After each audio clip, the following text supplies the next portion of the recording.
Let's get started.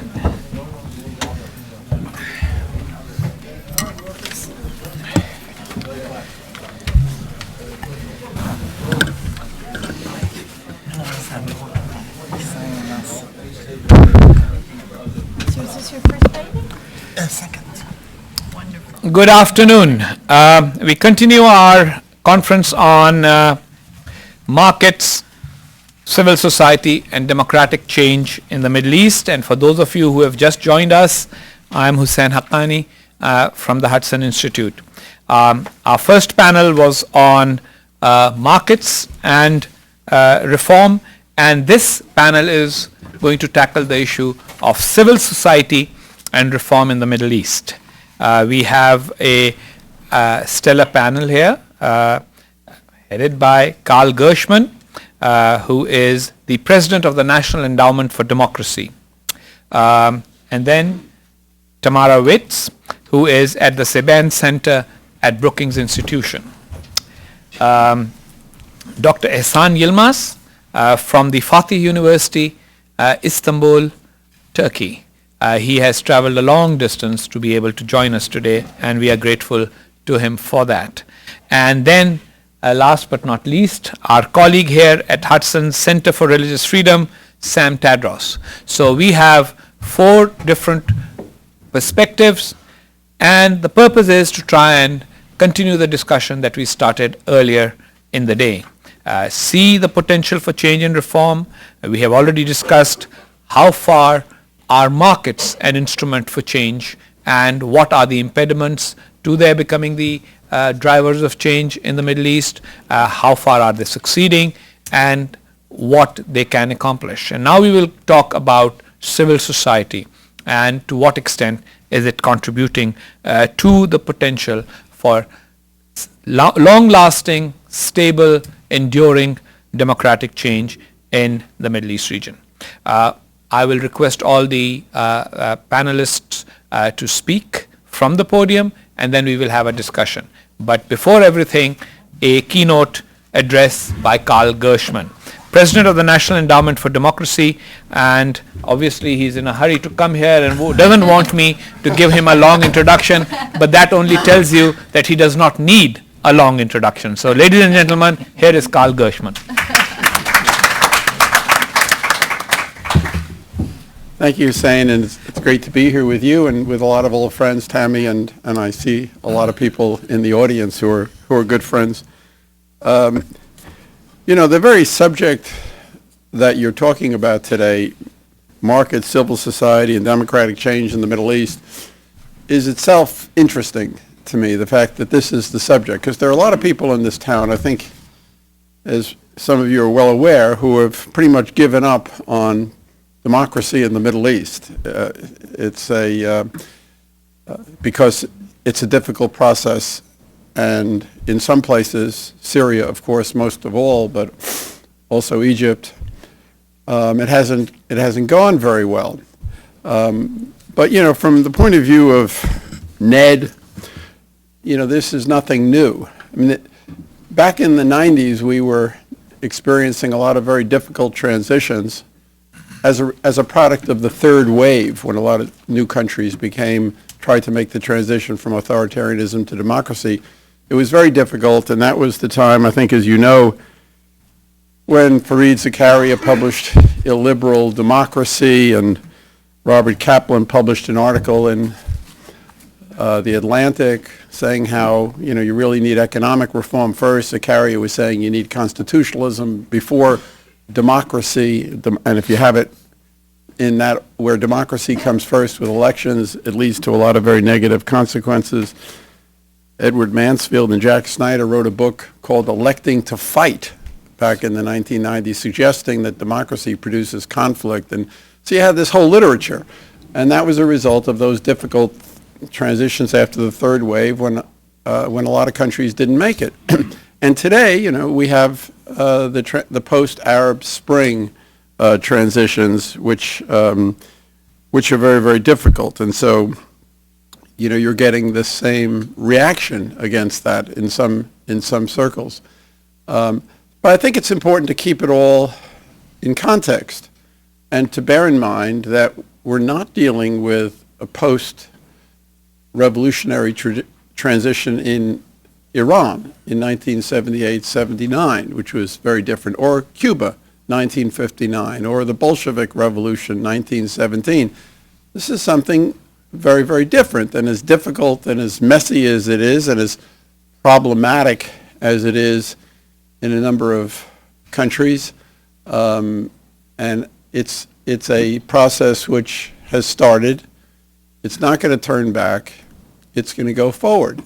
It's going to, run up against many, many obstacles. Obviously, some of them have to do with the old, the ancien regime in some countries. In the case of, the Middle East today, clearly Saudi Arabia is playing a very substantial role, not just in the Gulf region, in Bahrain, but in Egypt and in other countries, really trying to take advantage of, the elimination or the expulsion of the Brotherhood in Egypt at the beginning of July, to really roll the whole process back. But I don't think that is going to happen. And the question, therefore, is how do we deal with this? How do we react to this? And we in the net are going through that process, and I'll just give you a few quick reflections on, how we think about it. I mean, first of all, we're in a difficult period right now. These are the lean years of the the uprising, whatever you call it, Arab Spring or the Arab uprising, the revolts of 2011. But it has not been completely reversed. And, the question is, what should our priorities be in the current period? And one of them is, I think, clearly to try to work with the countries that really do have a chance of making it, and to try to see those transitions succeed. Tunisia is clearly the most important here, but there are other countries like, Morocco, Yemen, maybe Libya, where it's defied expectations, defied all the guns and violence. It is continuing to try to move toward the adoption of a new constitution and the establishment of a government that will, be able to rule. But in these countries, it's important to stay the course. And I think, the recent developments in Tunisia are encouraging.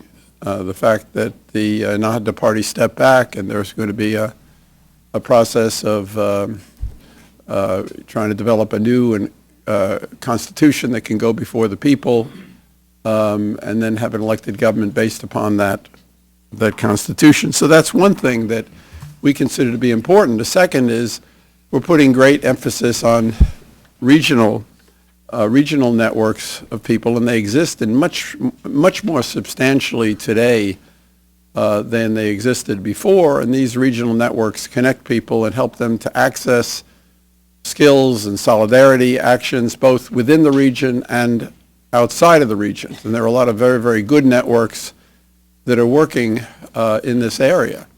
I could name some of them, but the network of Arab Democrats in the Network of Democrats in the Arab World, ENDA, or the International Forum for Islamic Dialogue, which is doing some very important work in the area of civic education. A group in town here, POMED, is doing a very nice job of creating new think tanks in the Middle East, which is a very important priority, and then networking them to each other, but also to think tanks, outside of the region. So that's the second area of work that we're doing. A third is to try to identify groups and individuals that are able to be sustainable during this period. There's actually a tremendous demand for the work that we do.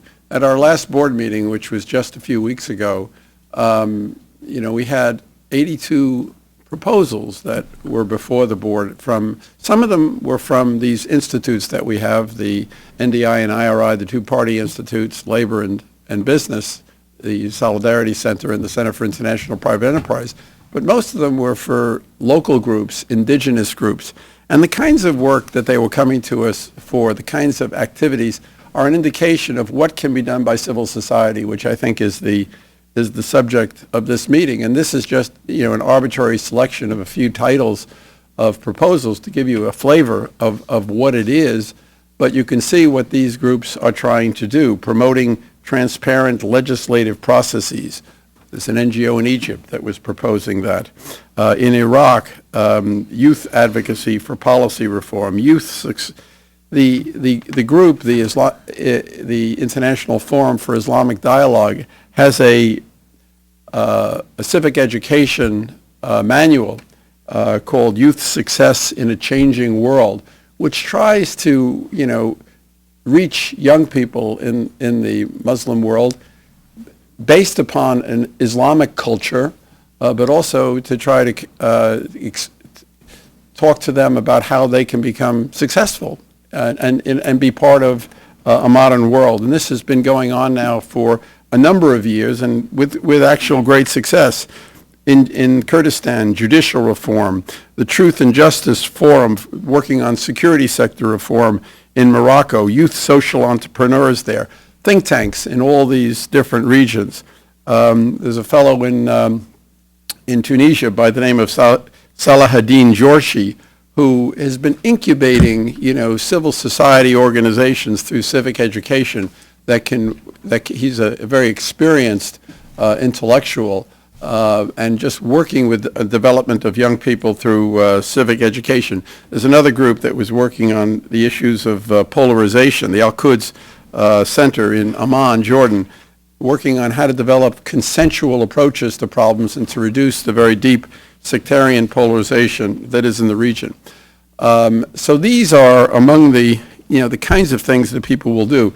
We're finding that in some of the difficult places like Egypt today, where they've kicked out the party institutes, they're actually undertaking, as this very week, a major propaganda campaign against the whole field of democracy assistance, against us in particular. I think we've been called, let me see if I have it here, the most dangerous of organizations tied to American intelligence. That's how we're portrayed in Egypt. Which reminds me, in 1987 in Nicaragua, the Sandinistas referred to us as the most coherent attempt by imperialism to penetrate the world ideologically. But so it's happening now in Egypt, and it's really a major. There's another article today in Al-Haram, major Egyptian newspaper. So this is going on, and we expect it's going to continue to be difficult. But we're able to maintain, I think, a vigorous grants program there. They're looking at a new NGO law, which is probably not going to be bad, and is going to enable groups to survive and continue to get international funding. We're thinking that our business and trade union institutes are going to be able to work in this environment more easily than our political institutes, and so we're looking to be able to maybe expand work through those institutes. On elections are a difficult area, and this is the issue that goes back really to the Fareed Zakaria article in Foreign Affairs in 1997, where he talked about a liberal democracy and that it's very dangerous to have elections before populations are ready, and therefore you should have a kind of sequencing. It's not a very realistic perspective, and it also overlooks the fact that if you are going to have elections, and they are going to be elections that are not, phony elections, but relatively free and fair elections, you need other freedoms. It's not just electing autocrats to power. You need to have freedom of association. You need a free press. You need the freedom to speak if you're going to have these kinds of elections. It's not as if elections are simply a way station to a new form of more legitimate authoritarianism. But we saw in Egypt that, a lot of the people that we worked with were just simply not ready for elections. You had, a mobilized civil society. You had a much more active population, but the political sector was just simply not organized, certainly not as well organized as the Brotherhood or the old the deep state of the old Mubarak forces, and therefore they went and they basically allied with the military when the coup came. And it's going to take a lot of work over the years for these groups, the more secular groups, to get themselves organized, and they just can't look for shortcuts. They're going to, and this is going to be a long-term process. And we're going to have to do all these things. When we think about the processes that are underway, I always come back to insights by a couple of thinkers on these issues. One is Amartya Sen, who, when we launched the World Movement for Democracy in New Delhi in 1999, he said in his inaugural address to the assembly, on the issue of whether, what are the conditions for democracy? Are people fit for democracy? This is the Zakaria argument in a way which he was responding to, and he said, the issue is not whether people are fit for democracy. The issue is how people can become fit through democracy, which is an interesting thought. In other words, what the Egyptians are going through now and other people in the Middle East is they're beginning a process, and it's a learning process. People learn by doing. They don't learn, under dictatorship, and then somehow the benign dictator is somehow going to prepare people for democracy. They have to make mistakes. They have to learn by doing, and that's what's going to happen. Sen called this the constructive function of democracy, as opposed to the protective and the instrumental having to do with economic development, protective having to do with human rights, famines, corruption. How can you control corruption if you don't have some kind of accountability and a free press and all of these things? And then there's the intrinsic value of democracy. But this was the constructive purpose of democracy. And Larry Diamond said pretty much the same thing when he wrote an article in the Wilson Quarterly last year, where he said the way to democracy is through democracy. And it could be messy and it could be long. Maybe just one last thought about the NED in this period. We could get pretty discouraged. I mean, the biggest problem we have now, frankly, is our own Congress. Bless it. They'd like to help us. They think we're doing a good job. They'd like to see our budget grow, really. They think this is the best way to spend money. And I'm talking about the appropriations committees now. But until the Congress is able to adopt the budget, that's not going to happen. And this is affecting programs across the board. And it's weakening U.S. soft power, as it were, in the world if we can't adopt budgets. And we're going to have to get by this. We're going to have to get past this. But having said that, we face a lot of problems beyond the Middle East with Putin and with a lot of countries that are not thrilled with what we do and are passing harsh NGO laws and are cracking down and kicking out our institutes and making it difficult for us to work. But at the same time, we feel that the kind of institution that we have is appropriate for the period that we're in, which is a tough period, because we can work under the radar screen. Even though some people are going to shine a spotlight on us, we don't have offices in countries. We can work under the radar screen. We can be flexible. We can be quiet. We can get support into very, very tough places when governments are, in some cases, trying to cut it off. I mean, we have a vigorous and growing grants program in Russia today, despite all the trouble with Putin and the harsh NGO laws. We have a long-term perspective. It's always felt that this work is long-term. And that, maybe in conclusion, gets to the heart of what this session is about, which is the role of civil society. It's not just civil society. You need political parties. You need a political capacity. But civil society and what it does, and I include free media in that. I'll include labor and business in that, as being the non-governmental dimensions of organizations that engage in civil and social activities. This is what ultimately is both going to prepare people to exercise their democratic rights and also exercise a check on governing powers, so that if there are governments that are elected, if you have a vigorous and active civil society, they'll be able to watch the government, monitor the government, check it in many, many different areas. And this is going to be a very, very long-term process to develop civil society in countries where they really haven't had the opportunity to grow for a long time. You know, when the NED got started in the 1980s, throughout the entire decade, when we were really concentrating on Latin America, or on the Poland and the communist world, to a certain degree in Asia, I don't think we had one proposal during the whole decade from the Middle East. But it was after '89 that it all started. This is a very recent phenomenon. It's still only beginning. And, you know, the Arab Spring is just another phase in that.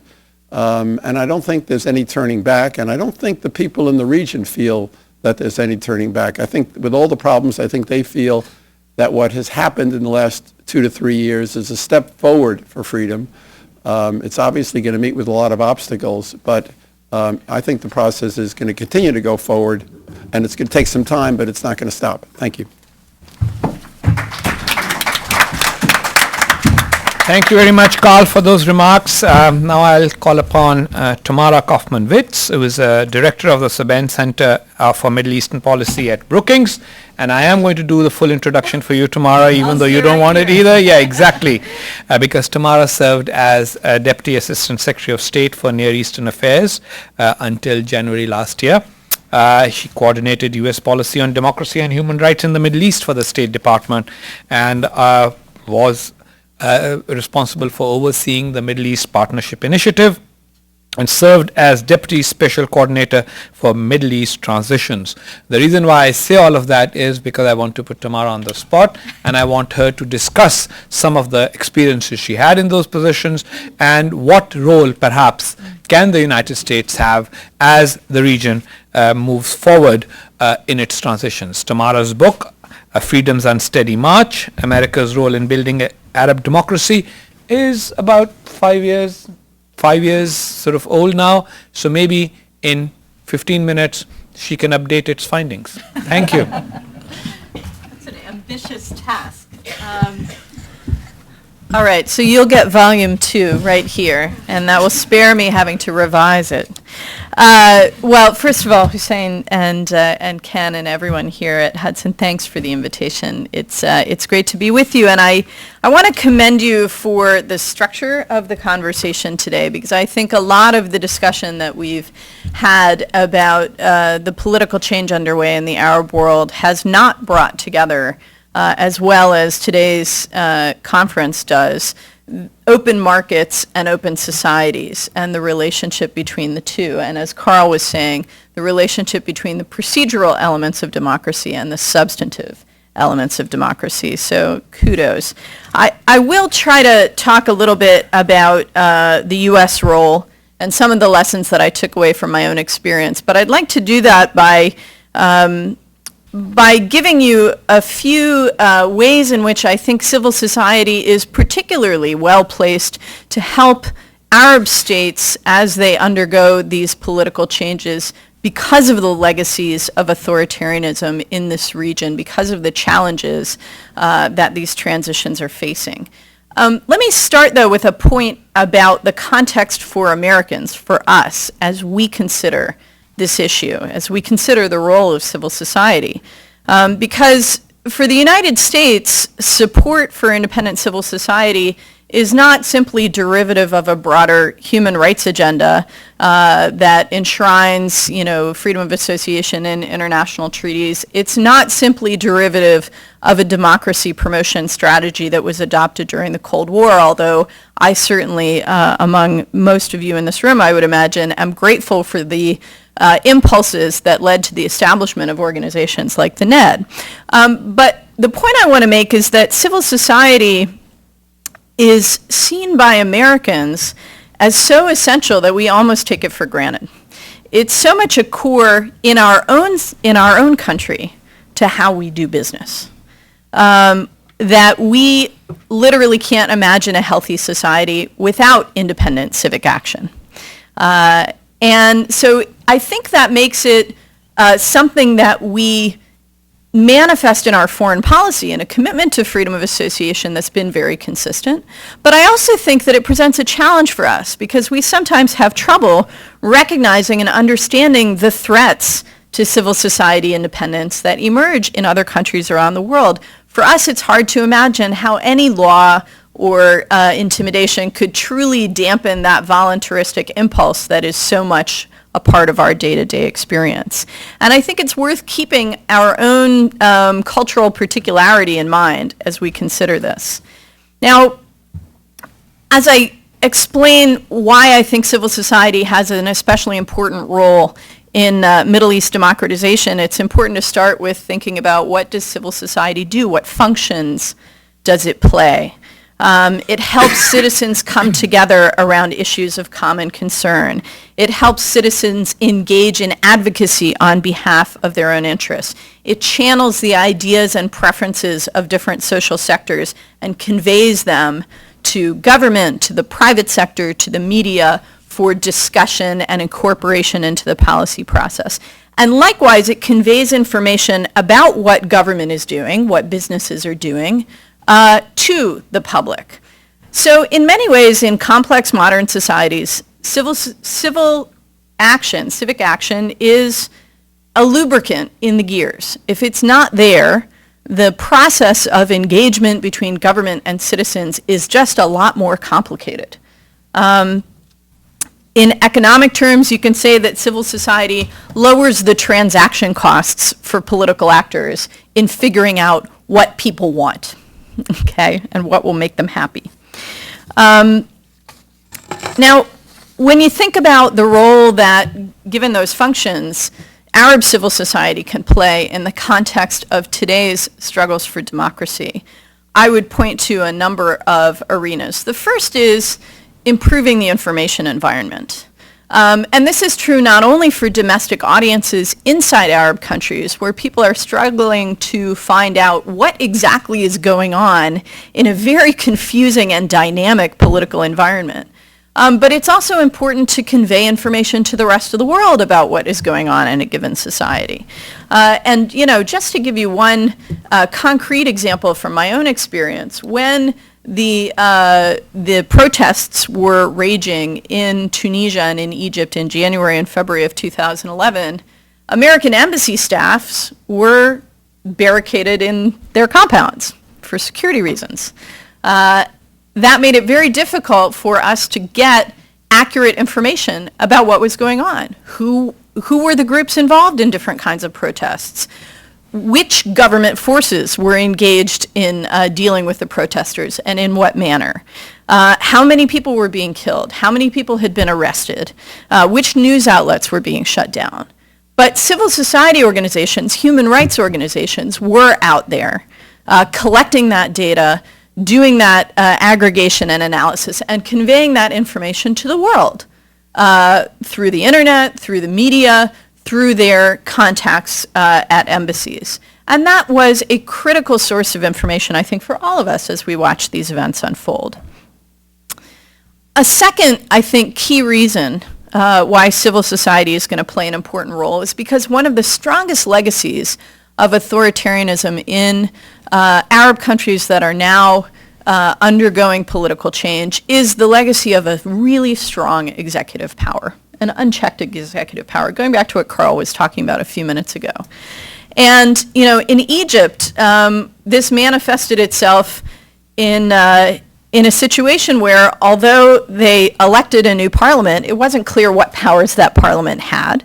The presidency was still defined, its functions and authorities defined under the old constitution. And so essentially, under the military council and then under President Morsi, you had an executive branch with overwhelming authority over policy and instruments of state. And a parliament that in many ways didn't have the ability to play its role as an effective check on executive authority, a judiciary that couldn't play that role effectively because it was compromised in various ways. Where was accountability for the executive going to come from? Well, the only place it came from in Egypt in the last 2.5 years, I would argue, is from civil society. So that when when President Morsi issued his power-usurping constitutional declaration last November, which was a manifest example of the lack of accountability, and there were massive demonstrations at the presidential palace.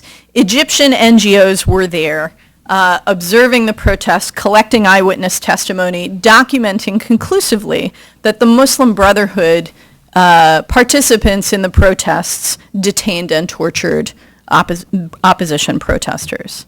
And I think that accountability role is really crucial to keeping transitions on track when developments threaten to send them in a negative direction. Now, I think we also see that in Tunisia in less dramatic circumstances, not only because Tunisian NGOs were really crucial to the success of the elections for the Constituent Assembly, ensuring that there was really wide participation in the process, even though the official voter rolls were so compromised. But also, as the constitutional debate in Tunisia went forward, Tunisian NGOs became forums for discussion, forums where political party leaders and members would come to present their views, argue out their differences, and of course Tunisian civil society mobilized for advocacy around key issues, and I would point particularly to gender equality as one of the cases where Tunisian civil society made a real difference in the outcome. So it not only advocated, it not only pushed, but it also created a platform for dialogue between political factions. And that brings me to another reason why I think civil society is important in these Middle East transitions, and that's political polarization. We've seen in a number of places that in the wake of the authoritarian order, which in many cases was sustained by playing groups off against one another, political polarization has become a real barrier to brokering deals and making progress on building new institutions. I think that it's very difficult to imagine whether the governments that emerge from this turmoil are fully democratic and representative in nature or not. It's very hard to imagine stable, effective governance in these societies without incorporation of a broad range of views and preferences from across society. We saw under Morsi in Egypt, and believe me, we will see under this government in Egypt, that governing in a manner that excludes significant segments of the population will not bring stability. And how are you going to, in a society where political parties are underdeveloped, elections may be compromised, how do governments get the information they need to address broader views within society and to build a coalition of support? Well, civil society's aggregating role and advocacy role, I think, is very important to that. And then finally, I would point to something that links perhaps the political and the economic, which is that, so that even if you believe, as Carl said, some do, that economic development rather than politics is the necessary precondition for successful democratization, I would argue, even if you believe that civil society is important in the Arab world today. Why? Because we have a legacy of weak governance in Egypt, in Syria, in Tunisia, in Libya. Long before the revolutions began, state institutions were crumbling. The healthcare system, the education system, the ability to deliver services in a reliable and effective manner. And civil society organizations have been filling that gap for a long time and playing an important role in doing so. So that as governments, more democratic governments, begin to stand up their own institutions, they are still going to rely necessarily on civil society organizations to help fill the gap and deliver services to citizens. So let me end perhaps with just a quick comment back on the issue of U.S. policy and the American perspective here. We're at a moment where, because of the challenges that the United States has faced in its efforts to support civil society in the Arab world before and since the Arab awakening began, because of the broader global backlash against associational freedom that Carl was talking about, There are a lot of people in the U.S. policy community, inside and outside government, who are questioning whether it's worth it to keep fighting this fight. How many times how far should we stick our necks out? It's not really worth sacrificing other important interests to this issue. It's not really worth disrupting important bilateral relationships to insist on associational freedom. Local populations say they don't want us to be supporting civil society, so we should follow their preferences. We should stop doing it. These are some of the arguments that you hear. Our money is scarce. Our resources are scarce. Let's spend it on things that save people's lives or get them jobs, not on these civil society institutions whose impact is questionable.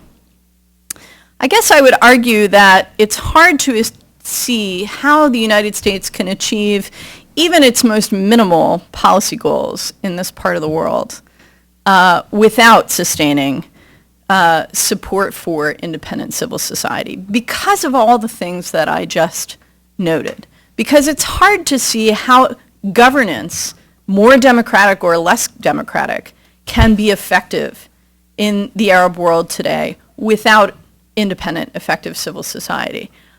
It's hard to see how in the long term politics can progress in a more democratic direction without civil society playing an independent and active role. And so for the United States, whose core interest at the end of the day in the Middle East is stability, stability that enables the free flow of energy to global markets, stability that supports the security of key American partners, stability that enables the United States to move its military forces from east to west. Stability is at the core of American needs in the Middle East, and it's very hard to see how stability is going to return to this region without indigenous civil society groups playing an active role in brokering a new relationship between government and their citizens. So with that, I will stop. Thank you very much. Thank you very much, Tamara. Our next speaker is Professor Ehsan Yilmaz, who is Professor of Political Science and International Relations at Fatih University in Istanbul. He is Director of the PhD program in Political Science and International Relations at the University's Institute of Social Sciences and editor of the Turkish Journal of Politics.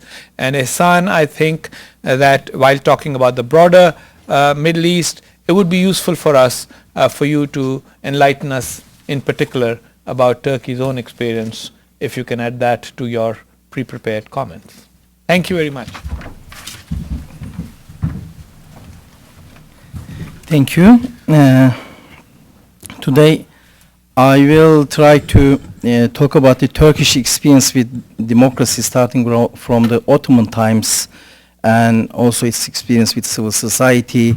And in the end of my speech, if I have time, I'll be looking at the Middle Eastern context and if Turkish experiment of democracy and civil society could relate to these local context, if and to what extent, with regards to both its drawbacks or both its deficiencies and successes. So civil society and democracy relations, they are like chicken and egg, and you never know which one is the most essential, and then without which one you cannot have the other one. And their lack of it, their lack of existence, it is like a catch-22 situation. You cannot have democracy or sustainable democracy without having a robust, vibrant, strong civil society. And without democracy, it is very difficult to have a vibrant and powerful civil society.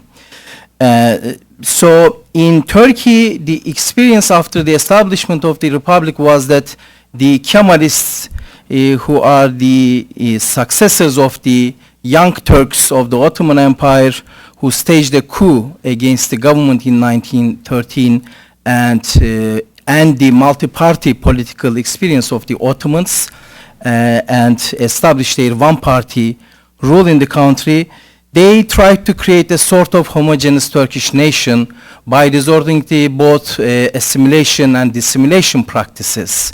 When I say dissimilation, they had population exchange with Greece, so Turkey sent its Orthodox citizens to Greece, and Greece sent back Muslims to Turkey. And with regards to assimilation, they tried to assimilate Kurds, for instance, and they tried to convince them with all sorts of ideological state apparatuses and Gramscian mechanisms that they were actually Turks, but they've forgotten about their past and so on. So the Kemalists tried to suppress civil society that actually existed in the Ottoman times, especially after the 19th or during the 19th century, thanks to the both domestic demands, but especially the Western pressure. And but the civil society has resisted these homogenizing attempts, and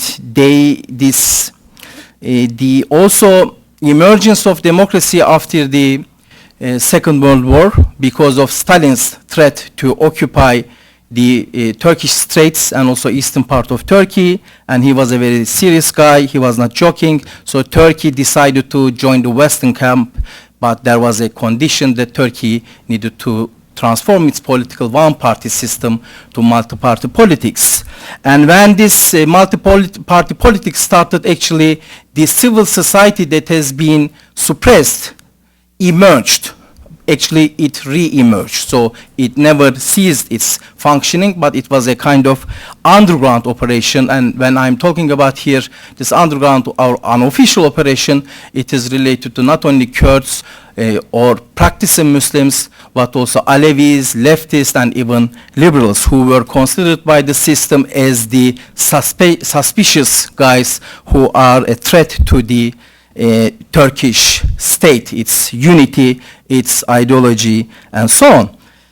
And of course, when I'm talking about Kemalists here, and I will also be talking about Islamists and how they have transformed themselves towards post-Islamism, and as a result of the democratic learning and moderation process in Turkey, these are all Weberian ideal types. Of course, these are generalizations.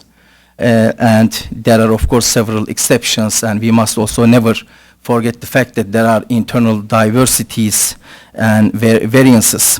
And so, because of the participant resistance of civil society, and when I say participant of resistance, most groups, unofficial groups, or the ones that were denied existence by the establishment, Kemalist oligarchic establishment, they all agreed to work within the parameters of the constitutional system.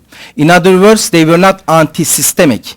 And with the exception of a few radical groups, they were all non-violent. This includes Islamists as well. So they were trying to work within the parameters of the democratic system, and even during the authoritarian times and one-party regime, they never resorted to violence. So this is one of the advantages of the Turkish system. And also free market was another issue, and all groups in Turkey, with again a few radical or marginal exceptions, they were all free market. And as a result of the existence of this vibrant civil society in Turkey, not only the Kemalist state, but also the Islamist have been transformed.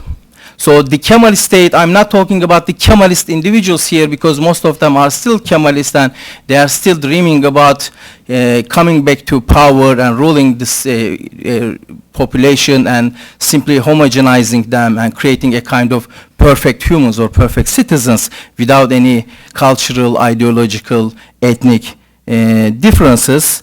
But also, I'm talking about the Kemalist state here. So the Kemalist state, thanks to the, of course, domestic civil pressure, but also the European Union process, it has been transforming itself. And we do not have only constitutional reform packages during the last 2 decades, starting from the Turgut Özal times. We also have a kind of political cultural transformation in Turkey. So until very recently, more than 70% of the Turkish people were strongly supporting to EU integration and European Union membership, for instance. And when they were asked in different polls, only about 6% of them would support a kind of Sharia rule similar to Iran or any other country for that matter. So this free market helped the emergence of the Anatolian bourgeoisie in Turkey with connections with the world, and they've observed that actually having or living your religion in the West, practicing Islam in the West is easier than Turkey. For instance, until very recently, headscarved ladies couldn't enter universities with their headscarf. They were denied education just because they were covering their heads. But in all Western countries, that wasn't a problem at all. And even today in Turkey, one cannot be a civil servant with headscarf, but in the West, this is possible. So they observed that actually, unlike what the Islamists and also Kemalists have been arguing, that you have the Western monolithic entity and we are Turks or we are Muslims different. So Kemalists would teach you in the school that Turks are different from the others and all others are our enemies, and then Islamists would try to inculcate you that actually Muslims are different from the West and Western people are crusaders and so on. So both these groups have been changing, and as I said, these democratic learning processes, vibrant civil society, different religious groups in Turkey, and also the EU process have been influential in this transformation. For instance, talking about the different religious groups in Turkey, most of them never voted for the Islamists. So Erbakan's Islamist parties could only get 15% and maximum 25% of the votes, and most religious groups in Turkey always voted for the right-wing parties instead of the Islamist parties.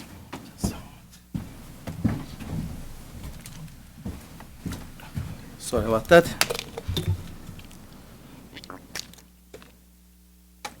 And these groups, as I said, most of them would support a kind of Anglo-Saxon application of secularism so that Muslims could practice their religion freely, not only at their homes, but also in the public space and sphere. And they wouldn't object to democracy. For instance, as early as 1994, an Islamic scholar, Fethullah Gülen, came up and he said that there is no return back from democracy. And this was actually a first, because until that time, nobody in Turkey, I'm talking about religious Islamic scholars, said this thing. So people were imagining different things. Yes, democracy is okay, but then in the future we can have something different, similar to the Ottomans or similar to Umayyads, who knows. So this was actually a first. And he also said repeatedly that if Muslims could practice their religion freely in the public space, then there is no need for an Islamic state. And then he established Journalists and Writers Foundation, and for first time in Turkish Republican history, as a Muslim scholar, he came together with the Jewish rabbi in Turkey, or Orthodox patriarch in Turkey, and he gave pictures together, and this was actually shocking for many practicing Muslims in Turkey. He gave a very strong support to the EU, and these are very important. Why? Because the Gülen movement's daily Zaman is the most selling daily with 1 million circulation. And the second daily after this, it only sells 400,000 circulation. The movement's TV channels, they are very popular in Turkey. The movement publication houses, they sell millions of books and so on. So it's been very influential. And in the most recent referendum package, which was done in line with the EU expectations, European Union expectation, the movement was unusually very active because they generally stay away from daily politics, and it is said that they impacted to about 10% in the package, and the package was accepted with 58% of the votes. So, and with this new package, Turkey became more democratic and so on. So these groups are influential, and I should underline that these groups took this stance of pro-democracy, pro-Anglo-Saxon secularism, pro-pluralistic settings based on acceptance and peaceful coexistence well before 9/11. I'm talking about 1980s and 1990s here. And then the businessmen, as I mentioned before, associated with these groups, they were global players. And there are different reasons for this, but one reason is that the Kemalist establishment in Turkey, they denied them privileges in Turkey. So they couldn't be big players in the Turkish domestic market. So they had to go abroad to have business and to do their business transactions. But as a result of this, as I mentioned before, they observed Western context. They saw in London, for instance, there were hundreds of mosques, and you could easily practice your religion and so on, and these guys were not monsters and so on. So their attitude towards the European Union has changed. Previously, Islamists in Turkey would say that European Union is a Christian club. But after the collapse of the Erbakan's Islamist party and the emergence of the Erdogan's today's Prime Minister Erdogan's AKP, they said that no, EU is a political project, it is not a religious thing, so we must join EU. And they completely changed their normative framework as a result of both state suppression, constraints imposed upon them, but also as a result of the changes in the civil society, Islamic civil society, and their attitude towards secularism, democracy, EU, multiculturalism, and so on. And of course, this relationship between former Islamists and the current government, civil society, have not always been easy, and as the most recent Gezi incidents show, there are some tensions as well in the country. But just a few days ago, the Prime Minister talked about a new democratization package because to respond to the criticism that he is becoming more authoritarian and he has frozen the democratic reform process. Actually, this is the fact.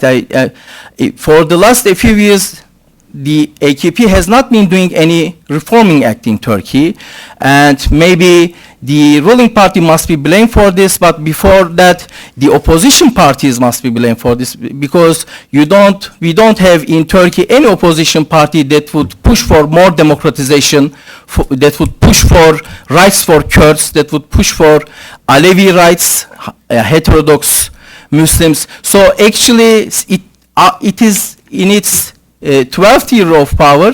The AKP is the most democratizing, the most powerful democratizing. Maybe it is the only, in terms of political parties, democratizing force in the country. I'm not talking about the civil society. Of course, when we look at the civil society, its demands is much more democratic and much more advanced than the current governing party. For instance, the Gülen movement would argue that teaching in the Kurdish language in state schools is a human right issue. It is based on justice, but then the current government, based on some concerns or some criticism that could come from the opposition parties and also from its nationalist voters, they could only give this right to private schools. So with the new legislation, the Prime Minister has announced that with the new legislation, in the private schools, children could get education in Kurdish. I'm not talking about teaching these children Kurdish as a foreign language, getting mathematics, physics, whatever in the Kurdish language. And this is revolutionary because only 20 years ago, Kurds were taught in the public sphere, also in the schools, that Kurdish language actually did not exist. There was no such a language. So this is a revolutionary act, and as I mentioned, this has become true not because of because of the EU pressure, but also because of the pressure coming from the civil society, and of course political parties have a lot to do towards this extent, but we must underline the fact again that the civil society in Turkey, starting from the Ottoman times, have been a very vibrant voice of pluralism and power or force towards pluralism and democratization in the country, and their stance towards the European Union, for instance, is a telling fact of this feature of civil society in Turkey. With regards to the Middle East, and I'll be finishing with these comments, it is not easy to actually transplant democracy to these countries, but incentives towards growth of civil society in the medium and long runs would be more efficient. So instead of talking about high political issues, bringing democracy to these countries or having revolution in those societies, it is healthier to follow the Turkish experience with its mistakes and with its successes, so that when you have a vibrant, powerful civil society, politicians would not be able to resist their demands. Thank you. Thank you, Ehsan. Thank you very much. And last speaker from the podium is going to be our own Samuel Tedros, who is a research fellow at the Hudson Institute Center for Religious Freedom. Samuel has been researching the rise of Islamist movements in the Middle East and its implications for religious freedom and regional politics. He was a senior partner at the Egyptian Union of Liberal Youth before coming to Hudson in 2011. And his recent book is called Motherland Lost, the Egyptian and Coptic Quest for Modernity. So, Samuel Tedros.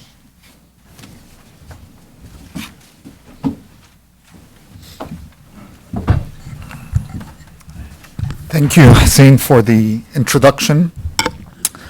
It's nearly 3 years ago that the events transpired in the Middle East that became known as the Arab Spring, or as now they are called in Washington, the Arab Awakening, that seemed to provide a break with the conventional wisdom about the region. For years, people had been debating the Arab exceptionalism to the movement towards democracy. Everywhere else in the world, the people were changing to democratic systems, the third wave of democracy that Samuel Huntington has coined. The Arab world was the one place where this was not taking place. Something was wrong there. Was it cultural reasons?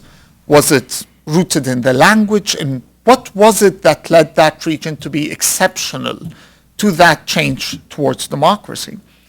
Suddenly, 3 years ago, by a street vendor in Tunisia, and then by the masses really in Tahrir Square, this began to change. The Arabs were claiming their own freedom. The whole exceptionalism of that region was changing. This hope was centered on what seemed like civil society, individuals, Twitter activists that had been neutered, trained, and helped for years by Western organizations, the Net Foundations and others, to promote those kinds of ideas, had finally been able to break this binary between an authoritarian regime and a totalitarian fascist ideology, the Islamists. Suddenly there was a different alternative out there. This belief in civil society is, of course, as Tamara has mentioned, central to America. Tocqueville, whose observation of America have perhaps fascinated the Americans more than anyone else, was the one that remarked that in democratic countries, it's the knowledge of how to combine that is the mother of all knowledge, that everything else is built on that very knowledge. Robert Putnam, in his work on Italy and how the different governorates in Italy or different municipalities were operating, put a lot of emphasis on this idea of social capital, that this social capital can be then transformed into something else, into bonds of trust that result into political capital. In Egypt of today, there's a lot of disappointment after a lot of hope. It seems that the disappointment is not only with the idea that Egypt as a whole has not transitioned to democracy, but in the very activists that one had supported or applauded in the past. What happened to Egypt's liberals is an argument or the title of articles that are written in the New Republic, in the Washington Post, and there's a question that many pundits are asking. How come that there are democracy activists that are applauding the murder of civilians, of Islamist protesters? How do we explain the idea that a much freer media than definitely what existed under Mubarak spends nothing in its programs but the complete worship of the general, or as he's called, the field marshal of the people? How do we explain this failure of this once seen as flourishing civil society? Of course, there are two possible ways to look at this. The fact or the question of whether civil society has resulted in the creation of social capital in the first place, and the second, whether, there might have been social capital that was formed, but this social capital was not transferable into a political capital, that it only remained on the civil society level. Now, let me offer a couple of questions or possible ideas to explore, and not anything concrete in terms of a clear answer to that, as the question naturally requires a lot of reflection and thought towards it. The first is that related to the idea of combining. Combining, of course, means that you combine already existing things, individuals. Individuals are gathered into associations. So in any discussion of civil society, of social capital, one must begin by human capital, the quality or lack thereof of human capital in a certain country. The Arab Human Development Report, which highlighted this collapse in the Arab human capital. Arabs don't read any longer. Carl had mentioned the horrible campaign in Al-Ahram. Thankfully would inform him that no one reads in Al-Ahram any longer in Egypt. But the problem is, neither do they read anything else. The fact is, they don't read in the first place. That's a problem. The quality of Egyptian education in a recent report was judged the last in the world. The last. After Chad, after Mozambique, after any other country you can refer to. They examined 148 countries overall that they could provide data for. We're talking about a quality of education that does not result in the creation of human capital that then can become combined into something else. The second observation relates to a comment that Fuad Ajami, the great interpreter of the Middle East, had made years earlier in his book on the Arab predicament. This Arab crisis of thinking that Fuad has chronicled in his book, what Bret Stephens of the Wall Street Journal called the debasement of the Arab mind.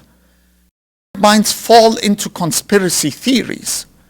You cannot build bonds of trust if your way of explaining the world is based on a grand conspiracy against you or against your country. If the nature of the debate in Egypt is between those who believe that General Sisi's mother is Jewish and thus he is an agent to Israel, and between those that believe that Hassan al-Banna, the founder of the Muslim Brotherhood, whose father is Jewish and thus this explains the Brotherhood as a Jewish conspiracy, that's not inducive to the creation of anything remotely related to what we term social capital. The third, of course, is related to the quality of association. Now, civil society is a nice term, but not all organizations are equal. The Boy Scout is not exactly equal to what can only be described as proto-fascist soccer hooligans under the name of the Ultras. The two are not the same. The bonds and the networks that they create are not entirely the same. One might be inclusive, creating something that would promote democracy and freedom. The other, not so. The other points what I would like to raise are related to the exact work that has been done on civil society in Egypt. Carl referred to the idea that you had civil society organizations, but you had very weak political parties. Partly that's the blame of the focus that has been given on civil society. There has been work, of course, done, Too Much Civil Society, as it was titled, that the focus on the region has been on promoting those organizations, partly, of course, because you couldn't promote political parties and all the negatives that would be associated with that in a region that views anything from the West as a grand conspiracy against it. But the result has been that an entire generation of Egyptians, and here I speak of my native country, has moved to civil society organizations as an easier method.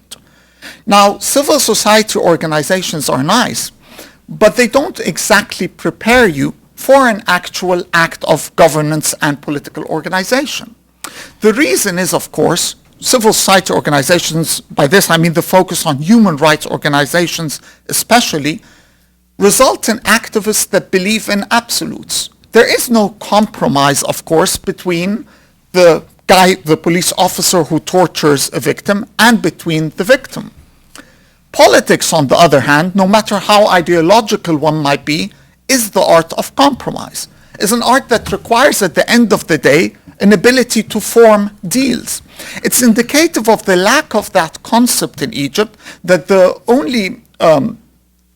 word used to attack the Brotherhood before it winning the presidency was that it had cut a deal with the military.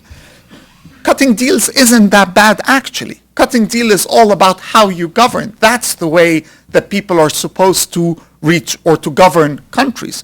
So that idea being completely alien because of this extra focus on civil society as an alternative to political party and to political organization. The second point related to that is the question of whether we've created another corrupt society to replace an already corrupt one that we're criticizing. Now, by this I refer to actual corruption that exists in civil society organizations in my native country, and to the people's perception of that corruption. When civil society is viewed as exclusively as a group of Western-funded activists, that it's the same faces doing the same things, getting the funding and no one else getting it, then this creates an idea of an exclusive club, a corrupt club, that is not very conducive to it forming any social capital in the country. The question of donor-driven civil society, and whether this has affected the way that civil society is able to build real bonds in the country. Whether because of I've seen many civil society organizations start with nice ideas about working on sectarian issues, for example, in Egypt. Because the money is not there, the end result is that they work on where the money is. On election monitoring, which of course is an important issue, but not exactly what that organization was built on. So the idea that those organizations have become entirely dependent on the Western donors and unable to develop real grassroots support is also a question to raise regarding the ability to build social capital. Now, those are all observations, and there might be many more about it, and it's an issue that deserves, again, a lot of reflection and thought about it. A couple of points on what can be done or what can or ought to be seen from that predicament. The first is the movement to more business models. And by this I refer, of course, to the first segment or the first panel of this important discussion that we had, free markets.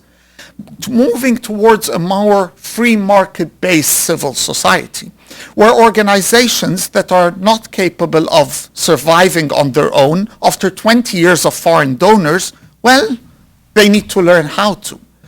Of regional organizations, local organizations, learning how to operate according to the reality of the market and according to their local circumstances, forcing them to seek grassroots support in their own countries, and not only to develop the trainings on how to write the best proposals for the Western donor.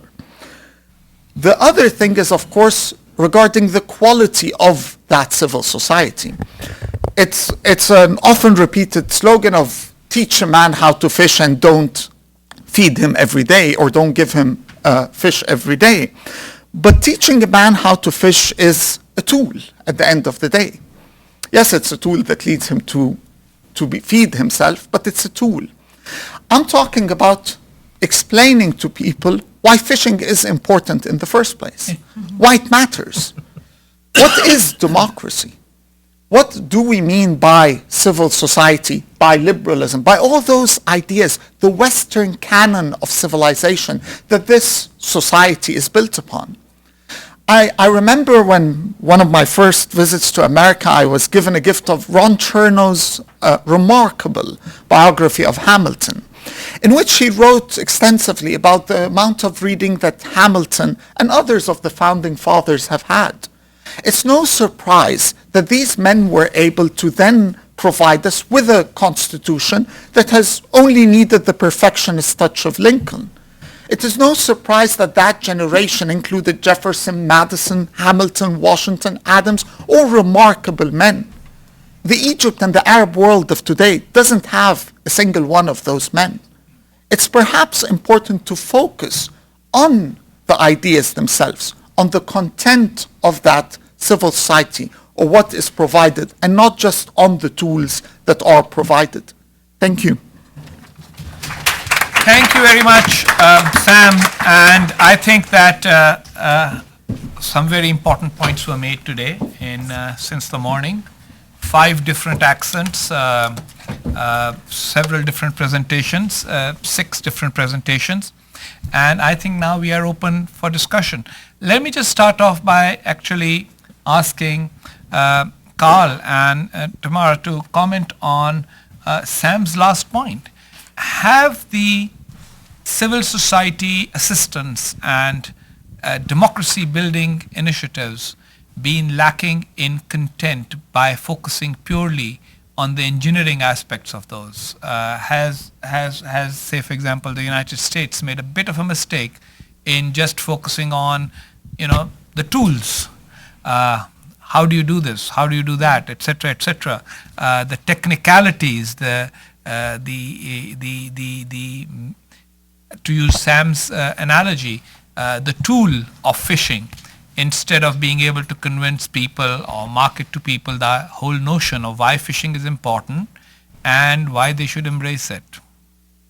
Well, there's no doubt that liberal ideas are weak in this part of the world, and there have been some people, we know who they are, some of them are well known to us, who've embraced these ideas, but even some of the people who've embraced them, not all, but I'm thinking of my good friend Saadin Ibrahim as an example, supported the coup because they're weak, and they didn't, I guess, they were using the old state, the authoritarian forces, as a way to protect themselves against the Islamists. They were weak. This is going to take, a very, very long time to develop. I think what Sam was getting at was, you asked, has Western democracy assistance made some mistakes? And I think yes. I think we really should look very closely at it. Tammy and I probably could have a debate about this. I believe that there were mistakes made after the opening in Egypt, where the U.S. government rushed in with a lot of money, sometimes taking it out of the bilateral account that some of the bad people in Egypt thought was theirs. It just exacerbated it. It could have been done in a more low-profile, careful way. It should be demand-driven, not supply-driven. There are good people who need help, but they have to be authentic representatives of civil society. One has to look exactly what they're doing. Some of the groups, few of the groups that we've helped, in the recent period have abandoned the liberal ideas, and I think if they do that, they don't deserve support at that time. You have to watch this very carefully. I would disagree a little bit, when Sam said that the people don't read, and he was talking about al-Haram. I think state media has had a really damaging effect in Egypt.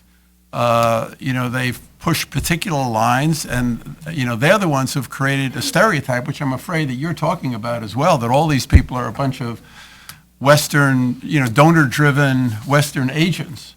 That's the line of the media. There are authentic, good people in this situation. They try to characterize us, as imperialists and outsiders and interventionists.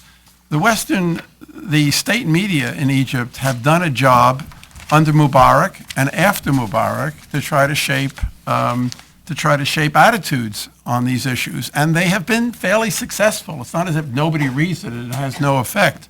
They do create stereotypes, and sometimes the Western method of support plays into those stereotypes.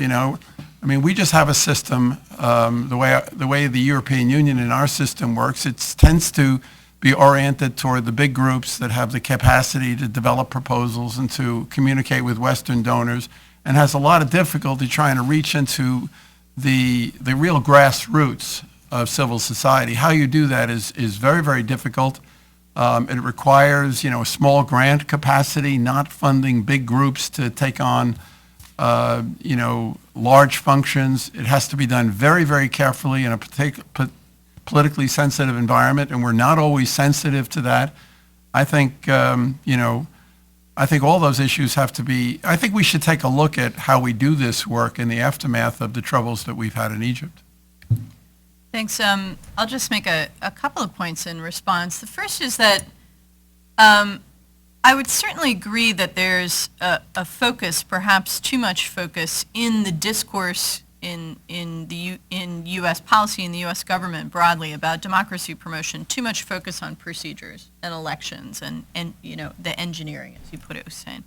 But I think that masks the diversity of what's actually going on in terms of American engagement, both governmental and non-governmental, in support for civil society. And, Carl was talking about the need to do things not only in big grants to organizations that have demonstrated capacity to manage big grants, but to do things close to the ground. And both the NED and the Middle East Partnership Initiative, which I ran at State, are designed precisely to work close to the ground and to be able to do smaller grants to indigenous organizations so that the support can be demand driven. I mean, if you're going to do that, you start by going out and finding out who's out there, what they care about, who their constituents are, whether they have any, right? And you have a dialogue with them.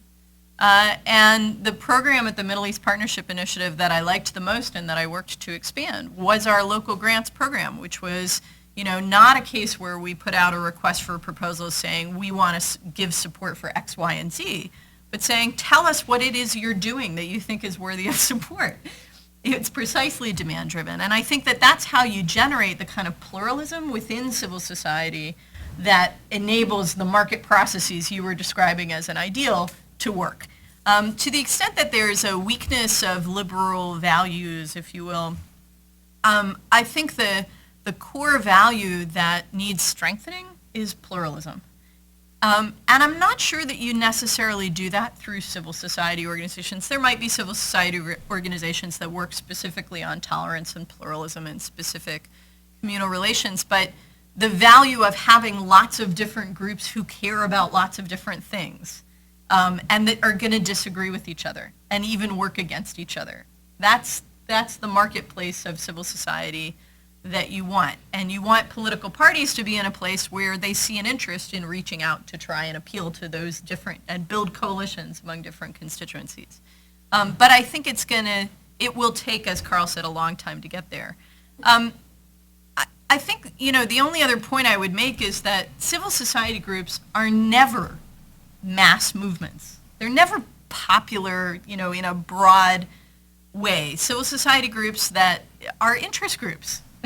And so they're gonna address and serve a specific segment of the population. So I think expecting them to, get 80% support in a poll is completely unrealistic. And if that were the threshold for providing support to those groups, I think that would be the wrong way to go. Just look at civil society groups in this country.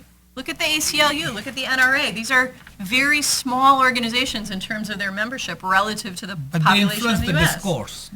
The point is that they influence the discourse. And here I'll come to Ehsan, because you talked about the Gulen movement, for example. And It wasn't a movement that came from outside or outside assistance. It was indigenous in many ways, and I was able to mobilize resources from within. So essentially it was the idea that drove the movement. Don't you think that that could be or should be possibly the way forward? Find who has that idea rather than sort of trying to do it all by external assistance. It's related to actually your vision. If you can convince the people around you that you have such a vision and it is worth to put your money into that initiative, then it can flow with the only local incentives. And in the Gülen case, he was a state preacher in 1960s in the most cosmopolitan city of Turkey, Izmir. And when he was preaching in the mosque, he said that instead of establishing Quranic literary schools or madrasas, we should establish secular modern schools and teach mathematics, sciences, and so on to our children. And this resonated with the cosmopolitan cities practicing Muslims, so that they could actually be in tune with the modern world, secular world around them, but also in tune with their religious ideas and religious life. And when some people from some Middle Eastern countries approached them to help them with their projects, Gülen rejected this, and he said that it must be 100% local and indigenous, because you would have such rumors, and whoever gives you money, they can try to influence you, and especially if it is coming from a non-democratic country, this would be problematic. And in the Turkish Kemalist perception, the state's perception, the Middle Eastern countries, until recently, were the outsiders. So they were not enemies, but again, they were sort of outsiders, and we had our sort of Orientalism towards them. So the Kemalist state would make a great problem out of this if they received money. If the assistance came from the Middle East, but if the assistance came from the West, there would be another problem. That would be of authenticity. Again, Okay. same problem, yes. Now, Sam, I think I understood your comment about people don't read. I mean, I don't think you meant they don't read the morning newspaper. Al-Ahram was just a joke that you made, basically. What you meant essentially was they don't read great new ideas. They have a very narrow base of what constitutes knowledge. Because I know that phenomenon exactly in Pakistan, a nation of 180 million people with a 58% literacy rate. But a best-selling book is a book that sells 1,000 copies. So I think that's the context in which you made that remark. Let's talk about this quality of human capital, because yes, it's been shaped by the state partly, the conspiracy theory, etc. But even if the state media was not creating conspiracy theories, there's enough sort of indigenous material there inherent in the society that is grasping that. And I really liked your analogy of is the contending vision that one side believes that Sayyid Qutb is the son of a Jew, closet Jew, and one side believes that Sisi is the... the fact remains that both are mired in an ignorant worldview, which is that, the world is somehow controlled by Kabal. Just to add, I come from a country where the vice chancellor of the largest university in Pakistan recently has published a book which basically says that the world is controlled by a cabal of bankers from the United States and Britain, most likely Jewish, and they control the world with the help of people like me, whom they have implanted with microchips in our heads. And since seeing his great revelation on Pakistani television, I have done sort of all kinds of experiments on my head to find and locate the microchip. Haven't been able to find it. So my point being that this is not about what newspaper people are reading, but what constitutes knowledge in that society. Let me start with the microchips, actually, because 2 days ago an Egyptian actor on TV described, he used to follow Yusuf al-Qaradawi a lot, and in attempting to explain why Sheikh Yusuf al-Qaradawi has become so anti-Egypt and against its military, he suggested that the Jews have put a microchip in Kardaw's mind. So the idea seems quite relevant there. Now, Carl, I want a grant from Ned to start putting the right kind of microchip in people's heads, you know. I think it's both. Definitely it's the part about the quality of the ideas that are there, but it's also the very fact that people don't read as literal fact, meaning, to cite a couple of examples, Ahram used to have at a certain moment about 4 million copies sold in Egypt at a certain moment historically. Ahram sells 500,000 copies today. That's mostly people having subscription, government agencies that have an automatic subscription in that newspaper. And 4 million people used to pay to buy it. Yes. El Wafd newspaper in 1990 had 1 million copies sold a day. It sells 25,000 copies today. The largest independent daily in Egypt, Al Masri Al-Yawm, sells 80,000 copies. So by talking about people don't read, I both mean the literal fact that they don't read any newspapers and the quality of the ideas being presented in those newspapers. I would take exception to the idea that it's state media that has led this campaign against the foreign funding and those organizations. It's also the independent media. On TV is no different from Egyptian national TV in the kind of conspiracies that it spreads about the United States of America. Unfortunately, since the name was mentioned, Sa'd-ad-Din Ibrahim is not different from other thinkers from the kind of conspiracy theories he's been saying about the United States and its role in support of, or imagined role in support of the Muslim Brotherhood. So it's not only the Mubarak state institutions that are responsible for this, but also this independent, supposedly vibrant civil society, free media, that one is hoping that would be an alternative to it. Which again brings the point. It's about the quality of what is being said. It's not about the question of, are there 50 independent news magazines and newspapers and TV channels in the country? The question is, what exactly are they saying in those 50 different institutions? I think for a long time, the idea of the conspiracy theory and its importance in the Arab world has been dismissed as simply an aspect of the Arab-Israeli conflict. People are anti-Semitic because they're anti-Israeli, and well, we'd have to accept that. What can we do about it? I think the larger point is not trying to undermine the anti-Semitic aspect, but the central point is that people who explain the world based on the idea that they are not masters of their own destiny are not likely the best actors for building human capital, social capital, or political capital. The very idea that you are incapable of explaining your own failures and mistakes based on something that you yourself have done, and it's only a matter of what the West or someone in the world has done towards you, that's a serious problem. The whole idea of a conspiracy theory is essentially that somebody else controls the world. No matter who's the conspirer. Yeah, and try and make it quick because I do want one or two questions from the audience. It's a very quick point, but I think you're onto something really significant here, because I think in many ways the transformation that's underway in the region that began before the revolutions and will continue into the future is that people are claiming their own agency. And, you know, the political economy of these Arab states is clientelistic. The structure of power is clientelistic. Everything that you get comes from the state, comes from your family, comes from your tribe, and comes from, and it's handed to you. You are a subject, not a citizen.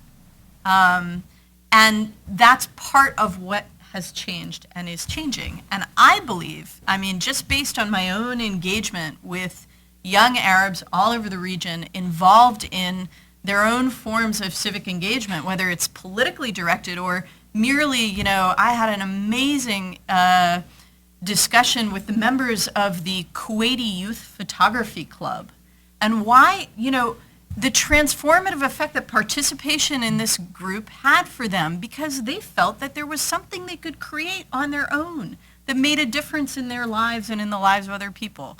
And it's the cognitive shift that accompanied that experience that was so empowering for them. And so I don't think it's just about what, you know, is it the right kind of civil society? I think it's actually about the impact on the individual. Okay, we have very little time left because we started on time and we'd like to end on time, but I've got time for a couple of questions. So anybody in the audience? Okay, there's one question here and one here. Why don't we give the first question to the left side? Good afternoon. My name's Maher. I blog on political economy issues. My question is basically to any of the panelists. Now, with the idea of social capital having benefits basically decided by the people around them, doesn't that mean that social capital, its value changes from community to community? Because if it doesn't, then what's the incentive for people to want to formalize that into, any type of groups that you're mentioning, whether it be a photography club or a labor union or any of the other groups you mentioned? Well, you can have good civil society and bad civil society can serve different functions. I mean, the idea, though, is that it's what Tammy was saying, people are beginning to try to organize and take matters into their own hands, which can be, can help their development and their growth. I really don't think we've been saying anything different up here. When I said before that, democracy has a constructive function, it means that people grow through the process of trying to solve problems and take responsibility for their own destinies. I felt from the very beginning that the significance of the Arab Spring was precisely what we're talking about here. That for the first time, people are not saying it's a Zionist conspiracy, it's a U.S. conspiracy. They're saying, we have some problems, wherever they came from, and we have to solve those problems. Now, that's going to be a very, very long process, and they've got to develop the capacity to do that. I think, how the West relates to this is important. It should not relate as if we're somehow donor agencies giving a gift or something like that. This has to be locally driven. But I, also feel that that doesn't mean we should stand aside and not have anything to do with it. When we had a civil rights movement in this country in the 1960s, it was appropriate for people in the North, where I came from, to support that. It was appropriate, for the United States to have gotten some help from France during our revolution. I mean, the idea of international solidarity, if it's done in the right way and not done in a patronizing sort of donor-controlled and donor-driven way, is entirely appropriate. And how do you work out the right relationships? We, at the NED have something called the World Movement for Democracy, which is a global association of people who are active in this field. And I like to say that we don't think of ourselves, and we say this all the time, so I'm not just saying it here, we don't think of ourselves as a donor institution, even though we make grants. We think of ourselves as the American section of the World Democracy Movement, where you have people who are active in struggles, and everybody has different roles. We got our own problems as a democracy, as we know, and we have to work on those. But, we also have responsibilities as an established democracy to help people who are in struggle. And they're going to be in different kinds of struggle. The people in Egypt have different problems from the people in Syria today. And the people in North Korea have different problems from the people in China. People flee North Korea to get to China. The point is that everybody has to operate from his or her own situation. And, it is appropriate for people in this country to support that. Kabir? Hi, my name is Yulia Spanchuk. I'm from the Center for Global Prosperity here. I think this is mostly for Tamara, maybe Sam. So we study philanthropy and civil society, and to sort of get at your point of not getting donor funding, what is the role of, is there a role or any sort of ideas for local philanthropy in some of the Arab Spring countries? And whether, is there, the laws and regulations for people to do philanthropy, and also the cultural ideas for philanthropy? Well, I'd love to. Sam, why don't you start? Because I know you know about this. Philanthropy has been mostly taken out by the state, in the case of Egypt, by Nasser. Before that, there was a lot of development. I mean, Egyptian civil society was much more vibrant. Most of the hospitals in the country were not built by a government, but by people donating for them. The state has replaced that completely and stifled, killed the possibility of that, killed the possibility of private education under Nasser, killed a lot of those aspects. This has begun to return after Sadat, but mostly under the one area of religious philanthropy as the one area where people really contribute to, which one interesting story there is perhaps in the search of Egyptian civil society and Egypt as a whole for a more authentic model for the success of building such a society. The model might not be outside the country at all. It might be inside the country, but blinded to it, and that's the Coptic community, where there is a story of success in dealing with modernity and in creating a place where people have a role and have a stake in the process, where the masses are involved in that organization and not simply driven from the head. But one general comment on the future. I'm a pessimist. I think that's obvious. I'm a pessimist about the idea that things are changing for two reasons. The first is the idea that the foreign conspiracy has been substituted by a local conspiracy. The conspiracy is still there. Instead of blaming Israel, people blamed a Mubarak that stole $70 billion or $5 trillion, according to some Egyptian newspaper.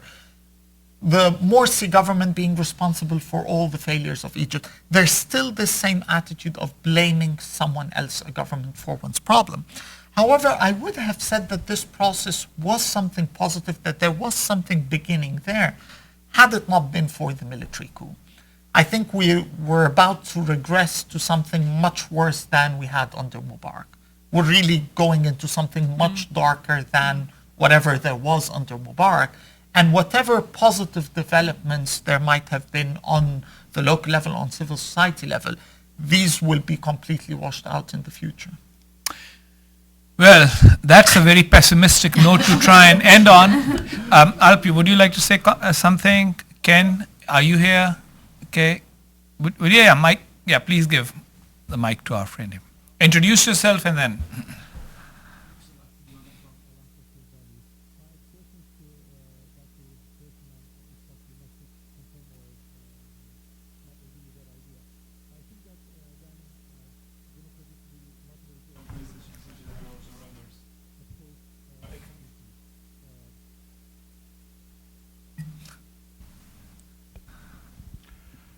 When a democratically motivated organization approaches a community, the natural or the most likely candidates who would approach and seek their support may have a particular orientation and ideology or otherwise worldview, and they may not be necessarily the actors that need to receive support to contribute to democracy, either numerically or maybe their own ideology is not necessarily conducive to democratic values. Are you concerned about this? Do you actually do active work to reach out to those who don't necessarily naturally approach you? The way it works, actually, we get approached. I mean, but we have to make the judgments as to whether people have, or whether what they want to do serves the cause of democracy and whether they are democratic in their thinking. I mean, that's a tough judgment to make, but it's really not that difficult. And how do you do it? I mean, you obviously have to do a lot of checking. There are a lot of people you have to know from, but we do this now, in 100 countries. And I mean, the problem that you get into in a place like Egypt or Arab countries, is the phenomenon of populism. I think one of the really great challenges that democracy faces in the world today is the problem of populism. Because populists are people who appeal to popular interests, but they distort. And they're not necessarily democratic. We have that phenomenon in our own hemisphere. We've run an article in the current issue of the Journal of Democracy about leftist populism in Latin America, which is a much more difficult phenomenon to deal with than the problem of rightist populism in the 1990s. But you have that, with the Islamists, you have that with a lot of different kind of people. And, the idea of supporting and finding people who believe in checks and balances, who believe in restraint, who believe in individual responsibility, who do things that try to contribute to free media, to independent judiciary, toward public accountability. Those are, we know what it involves, and the point is that there are people in all of these societies who are deeply committed to these values and are actually prepared to put their lives on the line. I think, for example, Hussein, in your country, of a group like Aware Girls. This is a group in the tribal region. You probably know the people, Gulai Ismail and the others. This young girl who was shot, Malala, was part of this. These are young kids, girls, who 10 years ago started an organization to try to, educate young women about their rights and have them assert those rights in an environment where there are people who would kill them for doing that. Now you want to reach out and you want to help such people, and they don't reject it. My point is that there are hundreds and thousands of these types of institutions around the world. We should educate ourselves to be a little bit more familiar to who they are. It's possible to figure out ways of doing it. I may maybe say one more thing as an advertisement. This year is our 30th anniversary, and we have a sort of a little project called 30 Under 30, and it's identifying both individuals under 30 who are like these Aware Girls making a unique contribution. There's a young woman from Zimbabwe that we've just made a film about, and also grants under $30,000 that have made a big impact. And all of these things are important. I mean, these small grants show that it really has to be indigenous, that you can't, just put money to solve problems with money. It has to come from within. But people do need resources. And then also young people and individuals with courage and with these values. They do exist, and we have to find ways of incubating new organizations by finding leadership individuals who have the desire and the capacity to educate others to pursue these values. I think that's a much more optimistic note to end on. Thank you all for coming here. Hudson Institute, as we all know, deals with issues trying to look at policy from the perspective of planning for the future. I'm very pleased that Ken Weinstein, the president of the Hudson Institute, is sitting in the back. And we started a good conversation today. This is more a beginning than a definitive word. I think we discussed the whole subject of the role of markets and civil society in democratic change in the Middle East, and it's an ongoing conversation which we hope that we will continue here at the Hudson Institute. So thank you for joining us, and thank you very much to our very kind panelists here, Carl Gershman, Tamara Wetz, Ehsan Yilmaz, and Samuel Tadros. Thank you all.